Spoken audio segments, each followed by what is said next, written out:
saya akan menjelaskan mengenai pengertian hipotesis. Hipotesis berasal dari kata bahasa Yunani yaitu hipotesa. Hipotesis itu merupakan ejaan dari bahasa Indonesia. Hipotesis terbagi menjadi dua kata yaitu hipo dan tesis. Hipo sendiri merupakan sementara, sedangkan tesis merupakan kesimpulan. Jadi untuk pengertian hipotesis itu merupakan penelitian atau penelitian sementara yang jawaban masih diperlukan pengetahuan secara mendalam. Sedangkan menurut Frankel dan Whelan, kata tersebut dapat diartikan dugaan sementara prediksi yang mana masih dibuktikan kebenarannya dengan mengumpulkan data-data secara hipotesis atau secara yang berguna dengan pengumpulannya tersebut. Jadi secara keseluruhan hipotesis itu merupakan kemampuan yang perlu diuji untuk menentukan jawaban yang valid tidaknya atau diambil tidaknya. Kemampuan itu sendiri dapat diuji dengan secara empiris atau pengetahuan atau data-data yang sudah ada untuk diuji kebenarannya. Sekian dari saya, selanjutnya dilanjutkan oleh rekan saya. Assalamualaikum warahmatullahi wabarakatuh. Saya Muhammad Badrut Tamam, NIM T 2018 14 19. Setelah mengetahui apa itu hipotesis dari teman saya, dari definisinya, pengertiannya, dan diambil dari kata apa, kita sekarang akan membahas fungsi hipotesis. Saya akan menyebutkan dari beberapa tokoh saja. Yang pertama dari Ari Donnell. Fungsi dari hipotesis itu memberi penjelasan tentang gejala serta memudahkan perluasan pengetahuan dalam suatu bidang. Yang kedua, menurut Ari Donnell, mengemukakan pernyataan tentang hubungan dua konsep yang secara langsung dapat diuji dalam penelitian.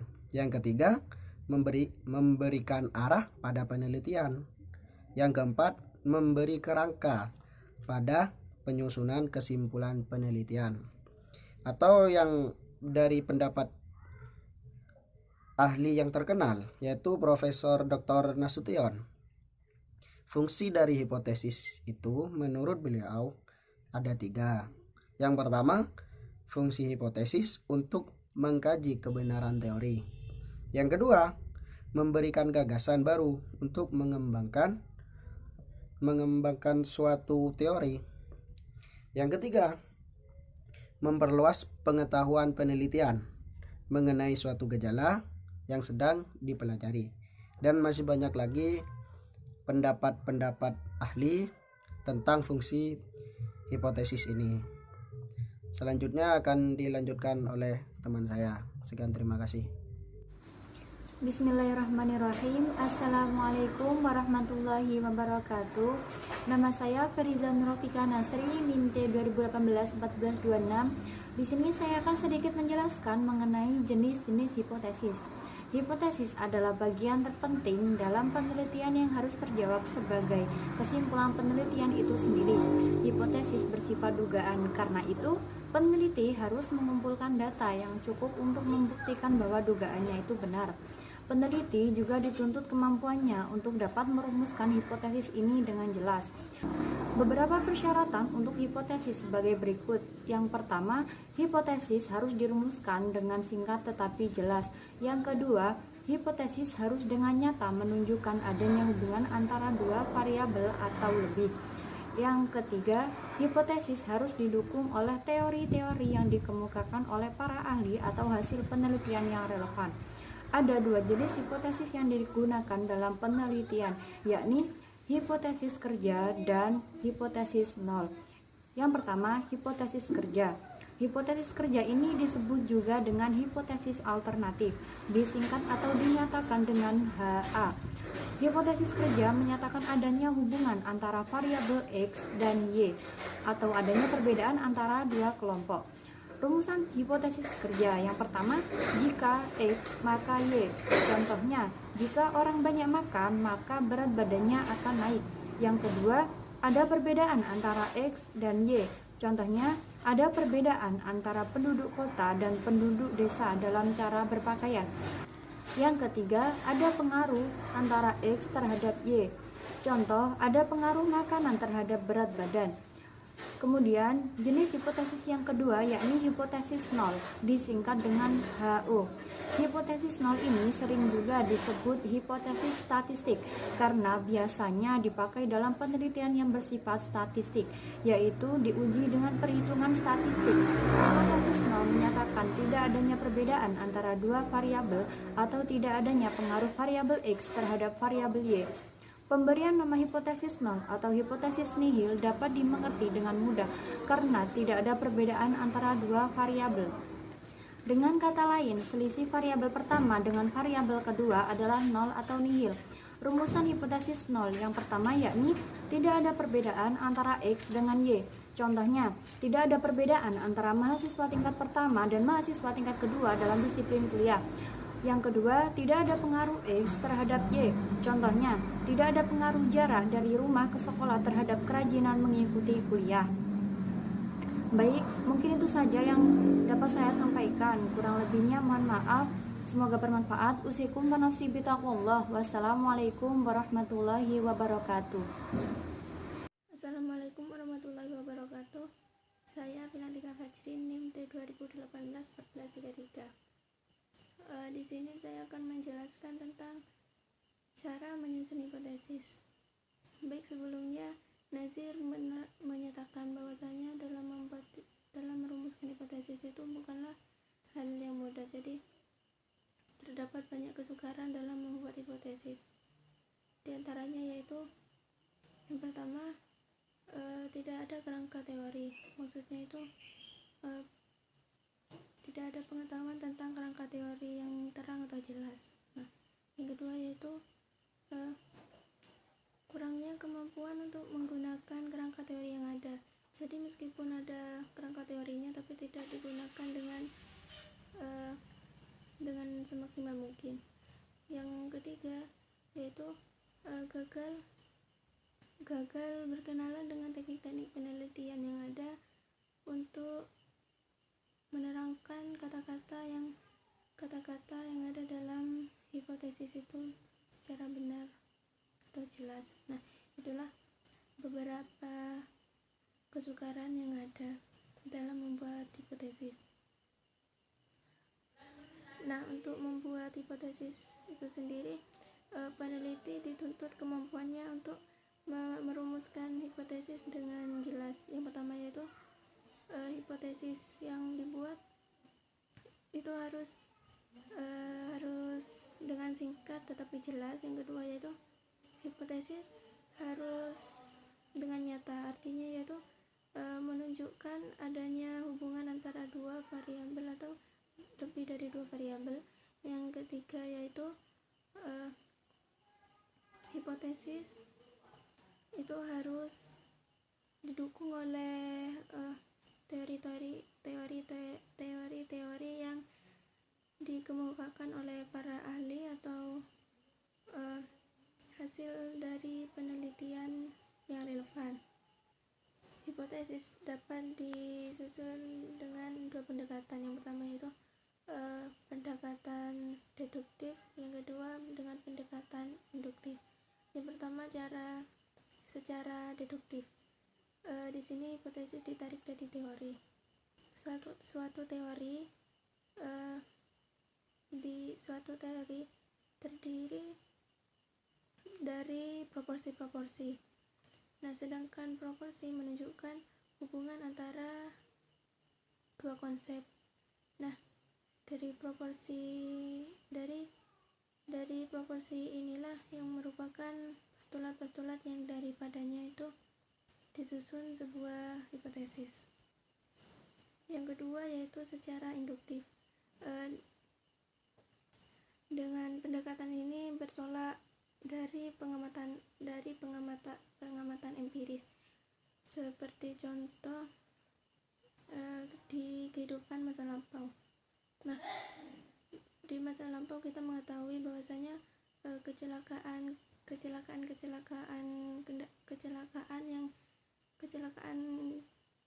kendaraan bermotor itu keseringan terjadi karena kelajuan yang cepat. Jadi kecelakaan bermotor itu kebanyakan disebabkan oleh supir yang mengendarai kendaraannya itu terlalu cepat. Nah, bertolak dari pengalaman ini, kita menyusun hipotesisnya itu gini. Ada hubungan positif antara kecepatan laju kendaraan dengan kecelakaan lalu lintas. Nah, itulah yang dicontohkan dari pendekatan yang kedua, yakni secara induktif.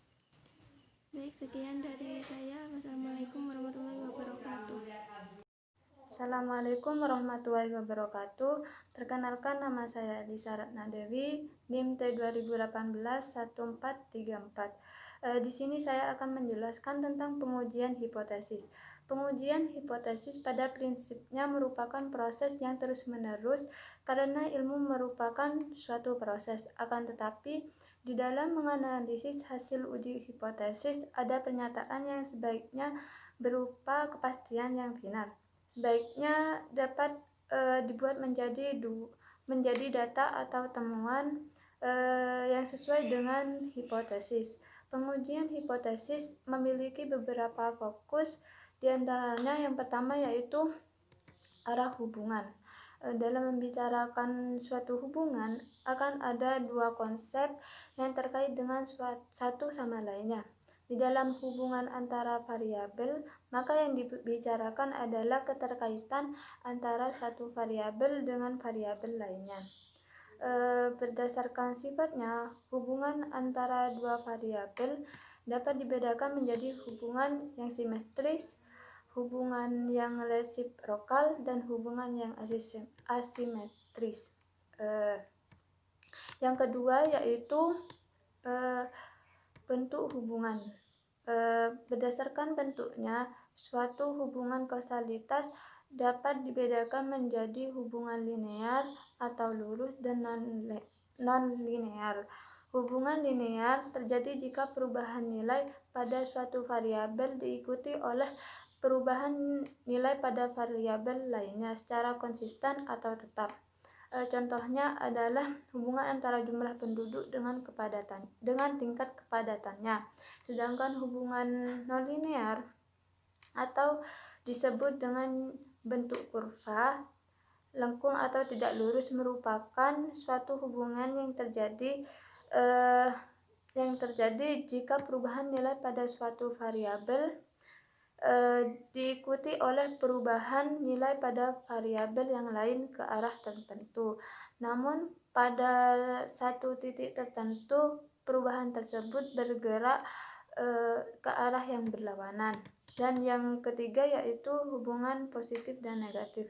Berdasarkan dengan bentuk hubungan sebelumnya, baik linear maupun non-linear dapat dibedakan menjadi hubungan positif dan hubungan yang negatif. Hubungan positif terjadi jika peningkatan atau penurunan nilai pada suatu variabel diikuti dengan peningkatan atau penurunan nilai pada suatu variabel yang lain. Sedangkan hubungan negatif terjadi jika peningkatan nilai pada suatu variabel akan diikuti oleh penurunan nilai pada variabel lain atau sebaliknya. Assalamualaikum warahmatullahi wabarakatuh. Nama saya Anggi Ramasa Putri, NIM T 2018-1403. Saya akan menjelaskan beberapa fokus dalam pengujian hipotesis yang keempat, yaitu kekuatan hubungan. Kekuatan hubungan dibedakan menjadi tiga. Yang pertama, hubungan yang cenderung kuat, kemudian hubungan yang cenderung lemah, dan yang terakhir tidak ada hubungan. Apa itu hubungan yang cenderung kuat? Hubungan yang cenderung kuat adalah hubungan yang terjadi jika perubahan nilai pada satu variabel diikuti hampir semua nilai pada variabel lain ke arah yang sama. Kemudian yang kedua yaitu hubungan yang cenderung lemah, yaitu hubungan yang terjadi jika perubahan nilai pada satu variabel diikuti oleh sebagian kecil nilai pada variabel lain ke arah yang sama. Kemudian tidak ada hubungan, yaitu hubungan yang terjadi jika perubahan nilai pada satu variabel tidak diikuti oleh perubahan nilai variabel lain. Itu yang merupakan fokus beberapa pengujian hipotesis keempat bagian kekuatan hubungan. Yang kelima yaitu kondisi hubungan. Nah, kondisi hubungan ini juga dibedakan menjadi 3, yaitu yang pertama kondisi perlu, yang kedua kondisi cukup, yang ketiga kondisi perlu dan cukup. Kondisi perlu yaitu merupakan suatu kondisi yang terjadi jika perubahan variabel X adalah prasyarat utama dari perubahan variabel Y.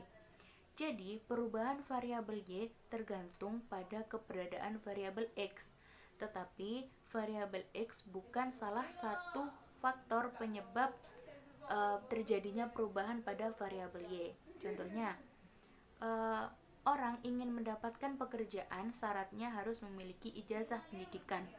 Tetapi ijazah pendidikan juga bukan syarat utama atau satu-satunya syarat agar orang bisa mendapatkan pekerjaan. Orang bisa mendapatkan pekerjaan dilihat dari kemampuannya, pengalamannya, dan keterampilannya. Itu contohnya. Selanjutnya yaitu yang kedua, kondisi cukup. Merupakan suatu kondisi yang terjadi jika perubahan variabel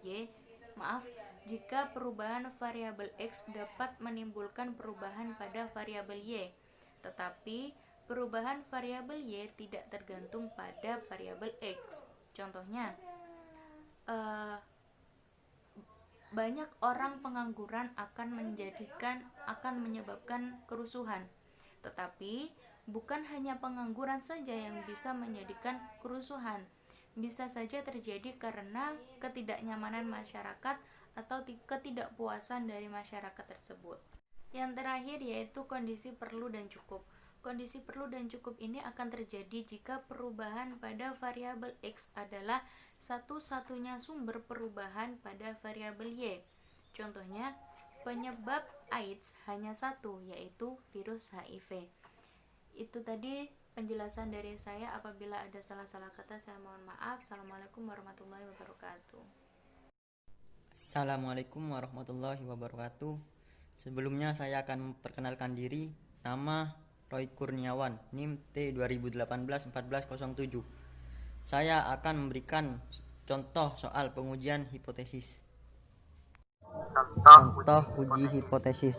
Seorang peneliti ingin mengetahui apakah caccability gillnet rata-rata masih tetap 30 ekor ikan atau lebih kecil dari itu. Data-data sebelumnya diketahui bahwa simpangan caccability 25 ekor. Sampel yang diambil 100 strip untuk diteliti dan diperoleh rata-rata tangkap 27 ekor. Apakah nilai tersebut masih dapat diterima sehingga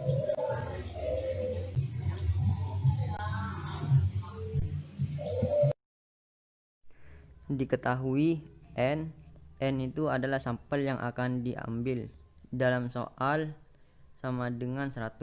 Kemudian itu simpang caccability sama dengan 25. Alfa sama dengan taraf nyata sama dengan 5%. X sama dengan rata-rata rangkap sama dengan 27. Kemudian caccability gillnet sama dengan 30. Nah, pertama kita cari formula hipotesis, di mana H0 banding caccability sama dengan 30 dan HA banding caccability kurang dari 30, di mana H0 adalah hipotesis 0 dan HA adalah hipotesis alternatif. Kemudian kita cari taraf nyata dan nilai Z tabel. Alfa sama dengan 5%. 15% ini adalah taraf nyata, sehingga Z 0,05 atau uji hipotesis 0,05 sama dengan min 1,65. dari uji sisi kiri. Kemudian kriteria pengujian H0. Jadi kriteria pengujiannya itu H0 diterima jika Z0 lebih dari sama dengan min 1,65 dan H0 ditolak jika Z0 kurang dari min 1,05. Kemudian kita langsung masuk dan uji statistik yang digunakan ialah satu arah, di mana rumusnya adalah Z0 sama dengan X atau rata-rata rangkap Coincidability Girnet per simpang Coincidability per akar sampel yang diambil, sehingga akar sama dengan 27 min 30 per 25 per 100 setengah. Hasilnya adalah min 1,2. Maka Z0 lebih besar dari min 1,65 sehingga H0 nya diterima karena syarat atau kriteria diterima jika Z0 lebih dari min 1,65 sehingga keseluruhannya Coincidability Girnet sebesar 30 ekor. Nah, kenapa di situ kita menggunakan sampel satu arah? Karena rumus itu sesuai dengan sampel satu arah. Jadi kriteria pengujiannya itu H0 diterima jika Z0 lebih dari sama dengan min 1,65 dan H0 ditolak jika Z0 kurang dari min 1,05. Kemudian kita langsung masuk dan uji statistik yang digunakan ialah satu arah, di mana rumusnya adalah Z0 sama dengan X atau rata-rata rangkap Coincidability Girnet per simpang Coincidability per akar sampel yang diambil, sehingga akar sama dengan 27 min 30 per 25 per 100 setengah. Hasilnya adalah min 1,2.